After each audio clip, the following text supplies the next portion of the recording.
I have watched a lot of videos of yours, and what I think, and I'm sure a lot of people will agree to it, it's so many simple things said in such a simple manner, but because we want to complicate our lives, suddenly we think, wow. Please tell me. Can you hear me, every one of you? So when I see your videos and I think, at that moment I think, wow, what a point. Then I go to my bed and I think, that is basic. Why didn't we think about this? You know what I mean? And the beauty of it is you experience it in such a simple way. It's so easy to understand, and I just hope when you're fighting so much in our lives, you understand that and take it on board. I don't know all these people, what they're fighting, maybe domestic stuff.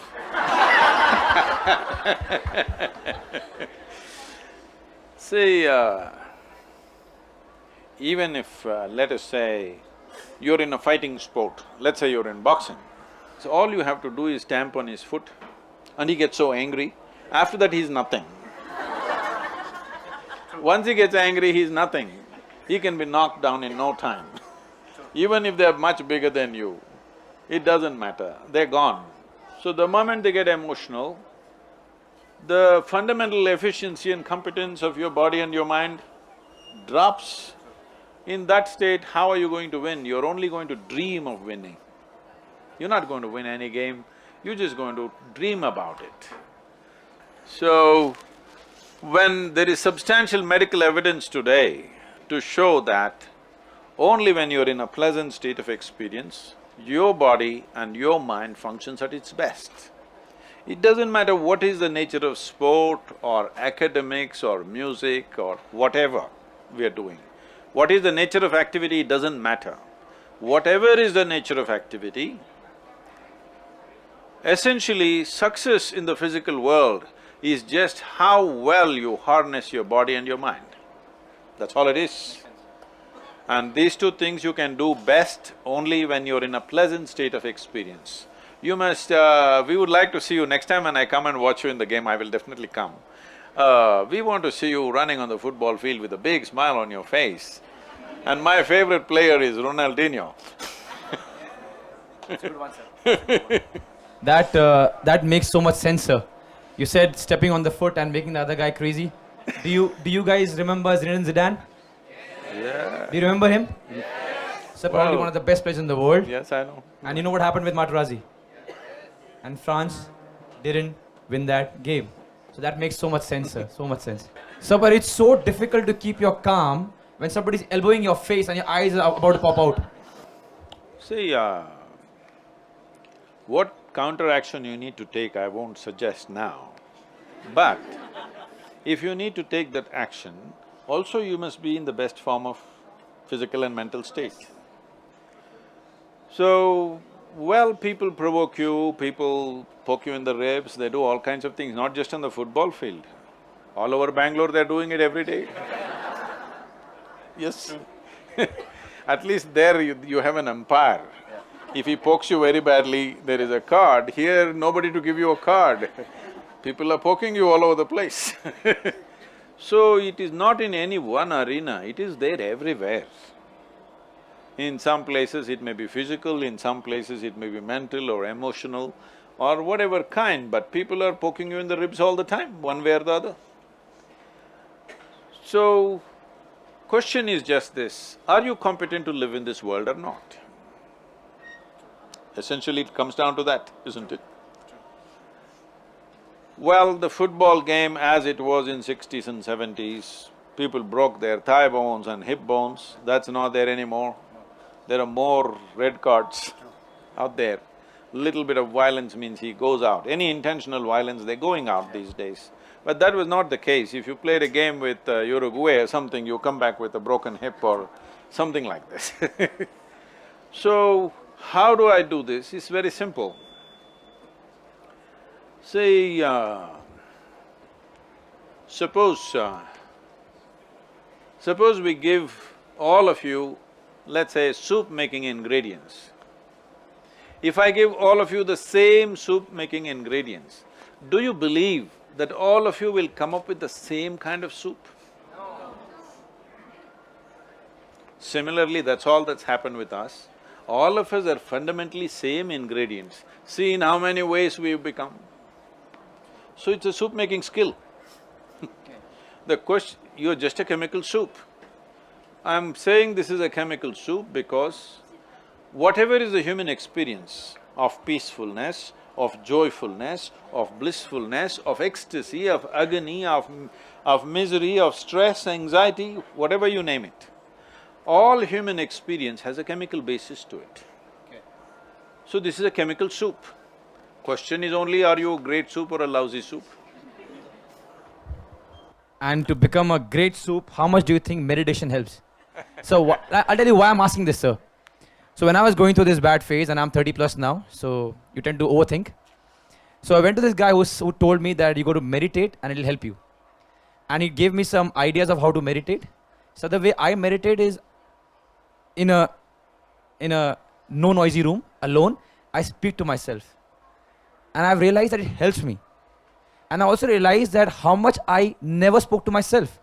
I'm speaking to my team, I'm speaking to everyone. But just now you were saying you were listening to my videos. What? So that is binge watching, sir. That is now. I'm talking about 8 months back.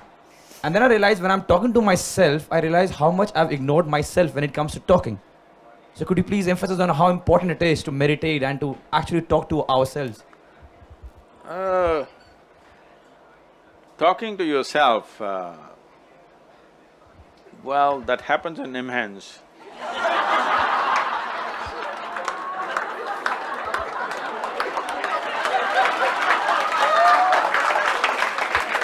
Well, let me tell you, what you're trying to do is to talk yourself out of things.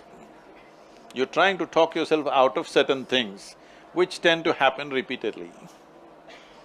Some compulsive actions and compulsive behavior, you're trying to talk yourself out of it.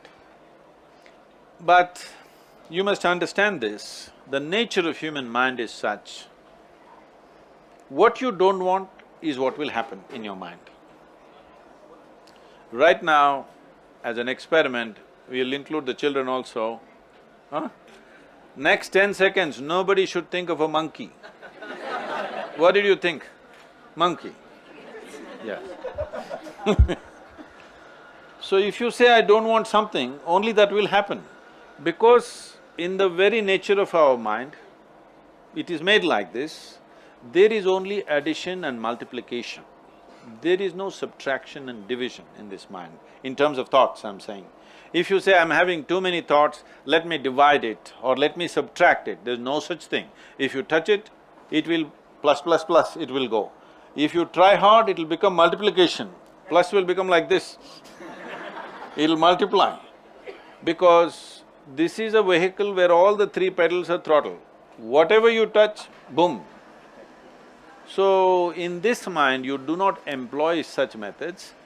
There are some things psychiatrists, psychologists and others are giving cathartic ways that you talk yourself out. What you would abuse that guy, you abuse yourself and be done with it here before you go on the football field, this kind of stuff. But there is no abuse hidden in you. There is no anger hidden in you right now, is there? No. There isn't right now. Once in a way you create it. Why do you create it? Why would you create something that you don't want? You create it because one thing is somewhere you believe it's a kind of power. Most people believe anger is power, but when it overtakes them, they suffer. Yeah.